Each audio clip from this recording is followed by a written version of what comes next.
নেত্রকোনার শহীদ পরিবারের চোখে এখনো অশ্রু বুক ভরা প্রতীক্ষা। জুলাই আন্দোলনের প্রাণ হারানো তরুণদের স্বজনেরা চান দ্রুত বিচার ও রাষ্ট্রীয় স্বীকৃতি। তাদের দাবি শহীদের রক্ত যেন বৃথা না যায়।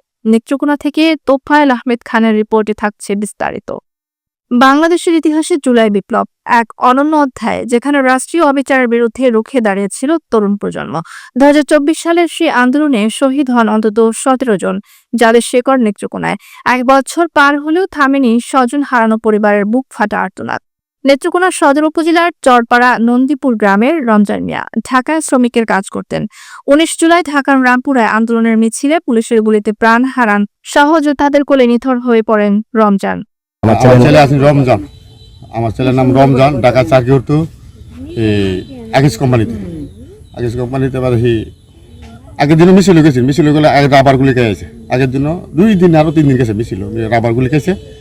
পরের দিন বাদে মিছিল যাওয়ার পরে শুক্রবার 10টার সময় গুলি খেয়েছে রমজান মিয়া। 10টার সময় গুলি খাওয়ার পরে বাদে আমারটা ফোন দিছে হ্যাঁ কালু, যে তোমার ছেলে গুলি খাইছে, যে 10টার সময় তুমি তাড়াতাড়ি টাকা পয়সা ব্যবস্থা করে লই আওয়া, তোমার চিকিৎসা লাগবো। 20 মানুষ আধা মিনিট বা করছি, বা হয়ে বের হইলা যাইতেছি না। এরপরে খবর আসছে যে তোমার ছেলে মারা গেছে। এই লাশ কারা এবারে 4-5 জনে লাশ আমার বাড়িতে অ্যাম্বুলেন্সে লই আসে। বাড়িতে আইলে এবার আমি দেখছি যে গুলি একটা ইন্ডিয়া লাগিয়া এই গলার নিচে লাগিয়া বাড়ি গেছে, মারা গেছে। আমি বিচারটা পাইছি না, বিচার ইনশাল্লাহ আমি সরকারটা বিচার চাইছি কিনা দিছি, দেখাশোনা কিছু করতেছে, দিছি আমার খবর লইতেছে। খুবই ভালো কি আমরা সরকারে আমরা বিচার চাই, কঠিন বিচার চাই, কঠিন বিচার আমরা দিতে হবে।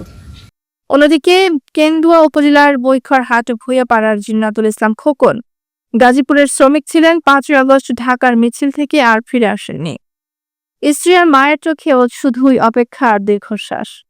ডিসি স্যারে খোঁজখবর নিতেছে, ঠিক আছে, কোনো কিছু সরকার থেকে আসলে আমাকে খুব ফোন দিয়ে ডিসি অফিসে নেনে আমারে অনেক বুঝায়, মাথা হাতা যে বাবা আপনার সন্তান, যে সন্তান গেছে এই সন্তান তো আমরা দিতে পারবো না, তবে আপনার আর খোঁজখবর আমি নেব।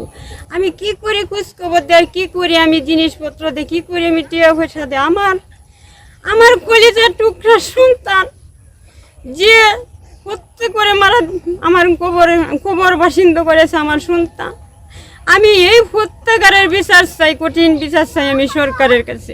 আমি আর কোনো চাই না। আমার টাকা পয়সা আমাকে মা ডাকে না, মা ডাকে বলে ডাক দেয় না। আমার সন্তান যদি থাকতো, দুনিয়া আমার রোজগার করে টাকা পয়সা না দিত, আমার যেদিন একটা মা করে ডাক দিছে তখন আমার কলিজা ঠান্ডা হয়ে গেছে। এই টাকা পয়সা দেখে আমার আরো কলিজায় আগুন জ্বলে দাউ দাউ করে দেয়।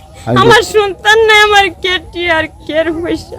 যে আমার স্বামী গাড়ি চালাইতো, গাড়ির কাজ করতো, তো ওনার বন্ধু বান্ধব সবাই গেছে আন্দোলনে, উনিও বলছে যাবো, তো উনিও গেছে, কিন্তু উনি আর ফিরে আসে না। ওখানে 2 টাকায় গুলি খেয়ে উনি মারা গেছে। যে আমাদের বিয়ে হয়েছিল 1 বছর হয়েছে, 1 বছরের ভিতরে একটা সন্তান হয়েছে, কিন্তু 9 মাসের পেটেতে মারা গেছে। সন্তানের মুখটাও দেখতে পারে না। যে সরকারি সহায়তা বলতে 7 লাখ টাকা পাইছি, আর বলছে একটা সঞ্চয়পত্র হবে, কিন্তু এই সঞ্চয়পত্রটা এখনো হয় নাই। কয়েকজন পাইছে, কিন্তু আমরা এখনো পাইনি। বলছে আমরা পাবো, কিন্তু আমরা টাকা দিয়ে কি করি? আমার মানুষটা চলে গেলাম, তো মানুষটা আর পাবো না। আমার সন্তানটা তো আর বাবা পাইতো না, সবাই তো বাবা নেয়, আমার সন্তানের তো বাবা ডাকতে পারতো না। 1 মাসের জন্য উনি ওনার সন্তানটা দেখে দিতে পারেনি। তবে শহীদ পরিবারগুলোর দাবি সহানুভূতি নয়, চায় দ্রুত বিচার ও রাষ্ট্রীয় স্বীকৃতি, যেন তাদের সন্তানের রক্ত বৃথা না যায়, যেন ভবিষ্যৎ প্রজন্মের কাছে তারা থেকে যায় বীর হিসেবেই।